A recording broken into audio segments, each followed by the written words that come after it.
নমস্কার সবাইকে। ওয়ান্ডার লাইফের আরও একটি ব্লগে আপনাদের স্বাগত। এখন আমরা এসে পৌঁছেছি এমন একটি জায়গায় যেটা এখনও খুব কম মানুষই চেনেন। এটা হলো স্যাডুলেক্সাম ব্রিজ। গ্রামীণ প্রেক্ষাপটে টালপোনা নদীর ওপর তৈরি এই সাসপেনশন ব্রিজ পালোলেম থেকে মাত্র 10 মিনিটের দূরত্বে অবস্থিত। এই ব্রিজটি কানাকোনা এবং পয়েন্টগ্রিম নামের সাউথ গোয়ার দুটি শহরকে সংযুক্ত করেছে। ব্রিজের ওপর দাঁড়িয়ে ব্যাকওয়াটারের শান্ত প্রতিফলন, চারপাশের ঘন সবুজে মোড়া প্রকৃতি আর নারকেল গাছ দিয়ে ঘেরা দৃশ্য উপভোগ করা, বিশেষ করে বর্ষাকালে, এ যেন এক ম্যাজিক্যাল এক্সপিরিয়েন্স। এখান থেকে গোয়ার ঐতিহ্যবাহী গ্রামীণ জীবনের কিছু ঝলকও আপনারা দেখতে পাবেন। আপনি যদি পালোলেমের আশেপাশে থাকেন এবং ফটোগ্রাফি ভালোবাসেন, তাহলে একটু সময় বার করে অবশ্যই চলে আসতে পারেন স্যাডুলেক্সাম ব্রিজ। আজ আমাদের প্রথম গন্তব্য হলো গোলগিবাগা বিচ। গোলগিবাগা যাওয়ার দুটো রাস্তা আছে, একটা এই স্যাডুলেক্সাম ব্রিজ হয়ে আর অন্যটা হাইওয়ে দিয়ে। তবে ব্রিজের দিকের এই রাস্তার ভিউটা কিন্তু একদম আলাদা। গ্রামের ভিতর দিয়ে যেতে যেতে যেমন এখানকার লোকাল কালচার দেখার সুযোগ পাওয়া যায়, তেমনি চারপাশে নারকেল গাছ ও অন্যান্য গাছপালায় ঘেরা এই রাস্তাটা সকাল সকাল মন ভরিয়ে দেয় এক অপার শান্তিতে।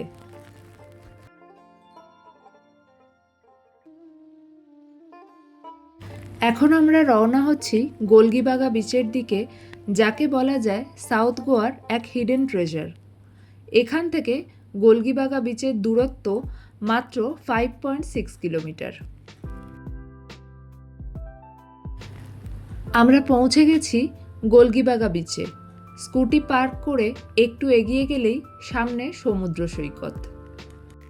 গোলগিবাগা বিচ বিশেষভাবে পরিচিত টার্টল নেস্টিংয়ের জন্য। এখানেই অলিভ রিডলি প্রজাতির কচ্ছপ ডিম পাড়ে, তাই একে গোয়ার টার্টল বিচও বলা হয়। তাহলে বুঝতে পারছেন তো পরিবেশগত দিক থেকে এই জায়গাটা কতটা গুরুত্বপূর্ণ। বন দপ্তর এবং স্থানীয় মানুষেরা কচ্ছপদের সুরক্ষার জন্য এখানে সবসময় সক্রিয়ভাবে কাজ করে। এছাড়াও এই বিচের পরিবেশ কিন্তু ভীষণ শান্ত আর আরামদায়ক। মনে হচ্ছে নীল আকাশ তলিয়ে গেছে বিশাল এই সমুদ্রের বুকে, বা বলা যায় সাগর তলিয়ে গেছে নীল দিগন্তে। সমুদ্র এখানে বেশ শান্ত, প্রকৃতিও একইভাবে নিরিবিলি। লোকজনও তুলনামূলকভাবে এখানে খুব কম আসে। এখনও পর্যন্ত এই বিচ গোয়ার লেস কমার্শিয়ালাইজড এবং পরিষ্কার বিচগুলির মধ্যে অন্যতম। এখানে বিচ স্যাক বা পার্টির হুল্লোড় বা ট্যুরিস্টের ভিড় কোনোটাই আপনারা দেখতে পাবেন না। তার বদলে পাবেন এক অপার শান্ত পরিবেশ, যেখানে হাওয়ার সতেজতা আর ঢেউয়ের শব্দ আপনার মুহূর্তগুলোকে আরও বিশেষ, আরও প্রাণবন্ত করে তুলবে, যোগ করবে আলাদা অনুভূতি। এই জায়গাটা সেই সব মানুষদের জন্য একদম পারফেক্ট, যারা শহরের কোলাহল থেকে বিরতি নিয়ে প্রকৃতির মাঝে একটু শান্তির স্বাদ নিতে চান। তাই সবাইকে বলবো, এখানে আসুন, প্রকৃতির এই নির্মল সৌন্দর্য উপভোগ করুন, কিন্তু দয়া করে পরিবেশকে নোংরা করবেন না।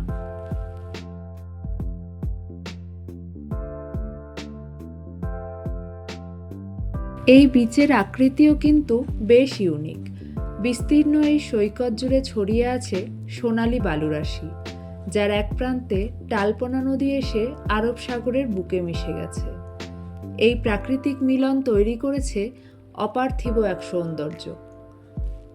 তার ওপর সারি সারি নারকেল আর পাইন গাছ সৈকত জুড়ে ছড়িয়ে দিয়েছে এক স্বপ্নীল আর নিরিবিলি সৌন্দর্য। এখানে এসে কিভাবে যে আপনার সময় কেটে যাবে আপনি বুঝতেই পারবেন না।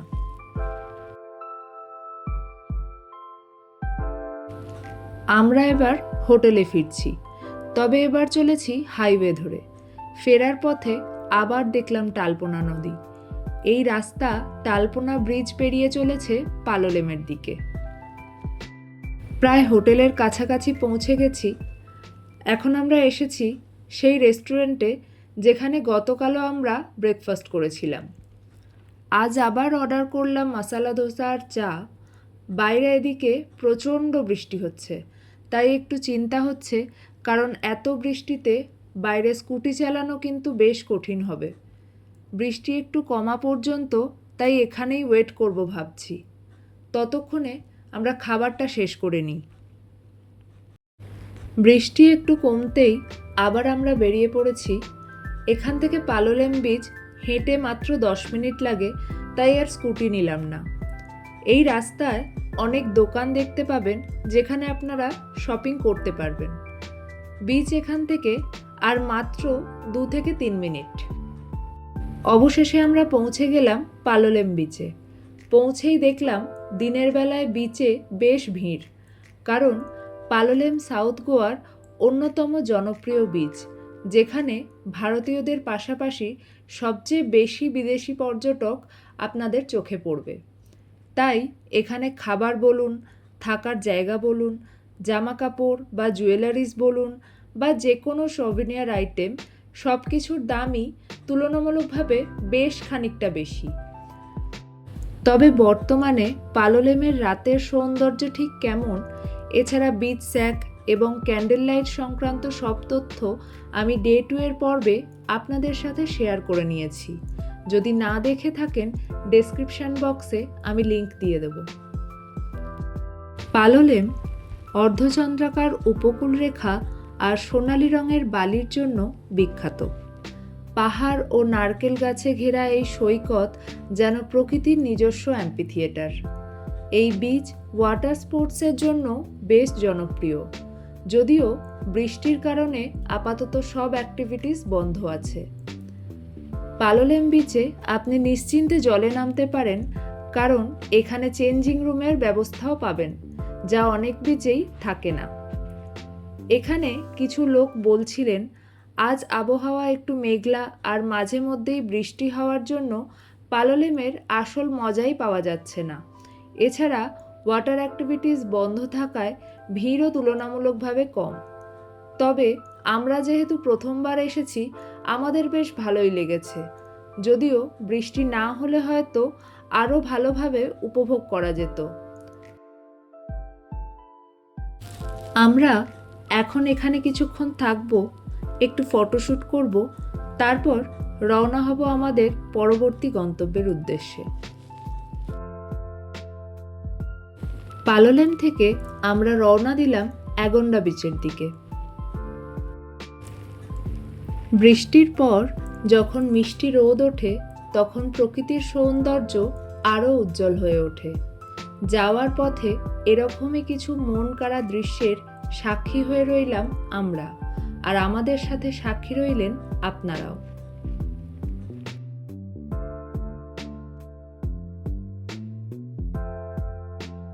আমরা পৌঁছে গেছি অ্যাগন্ডা বিচের পার্কিংয়ে। স্কুটি পার্ক করে সামনের দিকে একটু এগোলেই বিচ। বিচে যাওয়ার জন্য আপনাদের এখানে সিঁড়ি দিয়ে নিচে নামতে হবে। অ্যাগন্ডা বিচের কথা যেরকম শুনেছি, তাতে এই বিচ পালোলেমের চেয়ে এমনিতেই নির্জন, তবে বর্ষার কারণে আরও ফাঁকা লাগছে। অ্যাগন্ডা বিচ মূলত তার শান্ত পরিবেশের জন্যই সুপরিচিত, তাই এটি বেশি ফ্যামিলি ফ্রেন্ডলি। এখানে বিচের ধারে অনেক রিসর্ট আছে, যেমন Agonda villa, the Dreamland beach resort, যেখানে আপনারা আপনাদের স্টে বুক করতে পারেন যদি আপনারা ডিরেক্ট সি ভিউ এনজয় করতে চান। তবে আমার ব্যক্তিগতভাবে মনে হয়েছে এখানে প্রাইভেসি একটু কম, কারণ এখানে কোনো আলাদা প্রাইভেট বিচ নেই। রিসর্টগুলো মেন বিচের সঙ্গেই যুক্ত। এখানে আপনারা ডলফিন স্পটিংয়ের জন্য বোট রাইডও নিতে পারেন, যেটা আপনাদের জন্য ভীষণই অ্যাডভেঞ্চারাস হতে পারে, যদিও বৃষ্টির জন্য সেটাও এখন বন্ধ আছে। বর্তমানে পালোলেমের মতো এখানেও কোনো স্যাক খোলা নেই, এমনকি ক্যান্ডেল লাইট ডিনারও বন্ধ আছে, যা এই বিচের চার্ম আরও বাড়িয়ে তোলে। সব মিলিয়ে বলা যায়, যদি আপনি পরিবারের সঙ্গে কিছুটা পার্সোনাল টাইম কাটাতে চান, তাহলে অ্যাগন্ডা আপনার জন্য বেটার অপশন হবে। আর যদি আপনারা কাপল হন, তাহলে পালোলেম হয়তো বেশি পছন্দ হবে। তবে সবটাই কিন্তু নিজের চয়েস। আমি শুধুমাত্র আমার মত জানালাম। কথায় কথায় অনেকটা সময় হয়ে গেল, এখন আমাদের হোটেলে ফিরতে হবে। সেখান থেকে লাগেজ নিয়ে আমরা বেরোবো আমাদের আজকের ড্রিম লোকেশনের দিকে। যেহেতু আমাদের স্কুটি আছে তাই লাগেজ রাখার একটু সমস্যা হচ্ছে, বারবার হোটেলে ফিরতে হচ্ছে। তবে আপনাদের যদি 4 হুইলার থাকে তাহলে এই সমস্যা হবে না। আমাদের তৃতীয় দিনের প্ল্যানটা একটু লম্বা, তাই আমি এটাকে দুটো পার্টে ভাগ করেছি। আজকের ব্লগটা এখানেই শেষ করছি। পরের ব্লগে আপনাদের নিয়ে যাব সাউথ গোয়ার সবচেয়ে ফেমাস বিচে। এবার আপনারা গেস করুন আর আমাকে কমেন্ট করে জানান সেটা কোন বিচ। দেখি কতজন সঠিক গেস করতে পারেন। সবাই ভালো থাকবেন, সুস্থ থাকবেন।